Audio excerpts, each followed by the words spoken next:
As a part of Full Sail Partners' 10-year anniversary, we are highlighting each of our employees in a series called Getting to Know Your Coworker. Today, we are spotlighting Pete Nuffer. Good morning, Pete. Morning, Sarah. How are you? I'm doing well. Well, let's get started with some easy questions this morning. So tell us your role at the company, how long you've been with Full Sail Partners, and where are you located? So I am the Director of Solution Development here at Full Sail Partners. I've been working with the team for 14 years now, and I am down in sunny, swampy, swarmy Tampa, Florida. It's so hot down there, I know. Yes. All right, well, let's ask some questions related to your job. Where do you work most frequently when you work from home? I noticed it's from a different location this morning. This is a little different right now because we've got some work being done in my normal base of operations, which is the garage, where we have all of our storage and a significant amount of musical instruments in there as well. Typically behind me, you'd see a piano and a drum kit, but a little cleaner today. Yeah, I'll be back in my happy place here in the next few days. And you start to break out into a jam as you're on calls, in the back. Oh, always. Yeah, you got to lighten the mood with some rock and roll, and you can make it appropriate for the conversation you're having. Exactly. All right. Well, tell us a little bit about your morning routine when you work from home.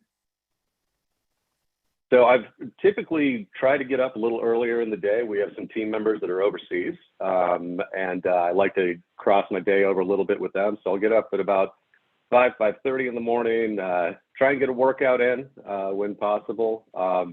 That wraps up just about in time when the kids are waking up for their camps or school. So I get to spend a little time with them. And then by about 7:30, I'm able to log in, check in with the team over in Cape Town, see how they're doing, and then get about the rest of my day. That's a busy morning already. I probably should have, and I probably should have mentioned, Sarah, in between all that, there is a lot of coffee that goes on to facilitate that 5:30 a.m. wake up time. I would need coffee to get up that early too. Oh yeah. All right. Well, what about in-house colleagues? Do you have pets that surround you? Yeah. We've got a little French Bulldog Boston Terrier mix that's very obnoxious, and she, some folks have the little Fitbits that give you a little notification that it's time to stand up. My dog kind of does that for me. She comes over and growls at me when it's been longer than a couple hours without me getting up out of the chair. So she's a good coworker. She keeps me honest with the amount of time and the amount of time I spend sitting. And what's her name? Kimchi. Oh, nice. Yeah, because she's spicy and a little stinky. That's where the name came from. Well, tell us a little bit about your favorite thing about your job. That's an interesting question, and I think historically I would have answered, and it is very, very high ranking, the products and technology that we make, and putting solutions out for clients that make their lives easier. Really enjoy that. These days, though, my favorite thing about my job are the people that I work with. I'm surrounded by absolutely some of the best, most expert level professionals that I've ever had the opportunity to work with. And it makes coming to work and even facing some of the challenges we face when trying to provide these solutions really rewarding and very enjoyable. It seems to be the common response from a lot of people. So it's really important to be able to work with people that you enjoy working with. So it really helps, and it helps feed the other parts of my favorite part of this job, which is providing actionable, valuable solutions for our clients, giving them something to work with. All of that really is founded on and depends on having being surrounded by the best people, and I'm really fortunate in that sense here at Full Sail Partners. Yeah. Well, what's something you're really proud of accomplishing? Again, I think the Black Box connector platform and the team that's gone into that, and really, I think establishing, again, I'm going to go back to the team there, is having been able to build this team of developers and implementation consultants and SQL report specialists and SQL database specialists. It really is just something that I take a lot of pride in, looking out and just seeing just how well these folks do, how much they care about delivering a quality product. And, as a director or a team lead, that is a really rewarding experience to see people just rise to the occasion as the team and the company at large consistently do. Yeah. Well, what's one piece of advice you wish you had gotten sooner? This is one that Wes loved to tell to me early in our working together. Was worry about the things you can control, but not the things you can't. And that is something that I've really adopted as a mantra for myself and our team. We'll do the absolute best we can. I'll do the absolute best I can, and I'll take it as far as I possibly can in every possible way. But at some point, you can worry about those things that you can control. But those other exterior factors, there's only so much you're going to be able to do. And you just have to focus on those things that you do have kind of jurisdiction over. I can't agree anymore with that sentiment. And so, well, let's skip over to the personal side. What is one thing on the very top of your bucket list?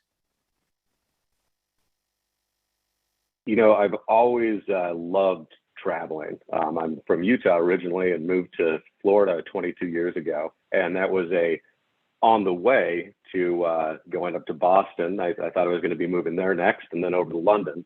And then I was going to spend some time working as a Lotus Notes administrator, overseeing the Middle East and European regions. And that was, for young Pete, that was a real attractive concept, going out and traveling. I have 2 high school age kids now, so, we're kind of settled into Tampa, but I think later in life, I'd really like to get out and explore the world, get out and travel a little bit. I'd love to see some areas of the Middle East, some of the more remote regions on the planet. Kind of grew up with Indiana Jones, so I always had this thing with crawling into a tomb and seeing what's down there. Oh, that's nice. Well, if you could compete in anything, what would your talent be? And what would the competition be? Well, it's one of two things, right? I would either say some kind of musical or songwriting competition. I think I'd be competitive in that, right? And that's very, very good, very virtuous, and something I feel very proud of, having on my legacy. There's also, though, I can also drink a beer faster than most people I know. So that's been proven time and time again. So beer drinking competitions would be the other one, but I don't think that's much of a lofty goal. I think I'll stick with the first option. I don't know. I really like the second one. Okay. I've already done that. It's all won and over. We might make it a competition. I don't know. All right. So if you could change places with anyone in the world, who would it be and why?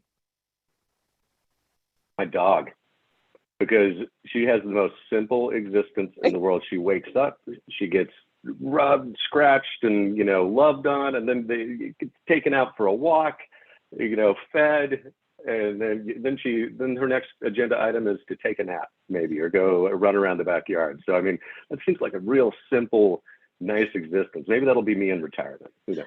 I was thinking next time around, let's all become a cat or a dog. Spin me up on the karma cycle for that dog experience. That sounds like a real relaxing time after some days. I like it. All right, well, let's skip over to this or that. So just off the top of your head, which answer resonates with you the most? Are you a morning person or a night person? I'm pretty sure I know this one. Morning, definitely morning. I actually was going to guess night. Oh, really? Well, maybe in my 20s and 30s, but these days it's 9, 10 o'clock and I'm looking for bed. Oh, I got you. Oh man, Pete, you changed over the years. It's been 14 years, Sarah. All right, sweet or savory? Boy, that's a tough one because normally savory, but depends on the sweet, right? If we're talking like a gummy or a sweet and sour type thing, you got a real weakness for that. Chocolate, I'll pass on that. All right. Well, what about We'll say coffee? savory. We'll go savory. All right. What about coffee, cola, or tea? Oh, coffee. All the time. Hands All down. day. Yeah. Doesn't matter the time. Cuban coffee, Cuban espressos, any of that. Regular cold brew coffee, anything like that. Great. Freshly baked cookies or freshly baked bread? Bread. All right. Music, hip hop or country?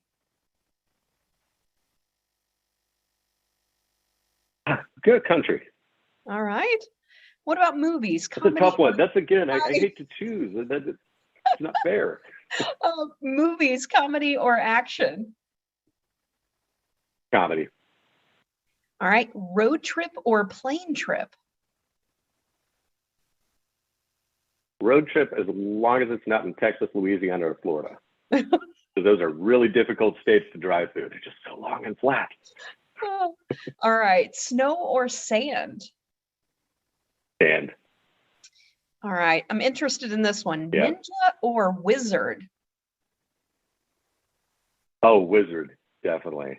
Yeah, I've got I'm a long time Lord of the Rings fan, and actually I spent the last several Halloweens dressing up as a Gandalf for my kids. Now they're old enough where it's just embarrassing. They're like, stop, don't do that. All right. Teleportation or flying? Teleportation.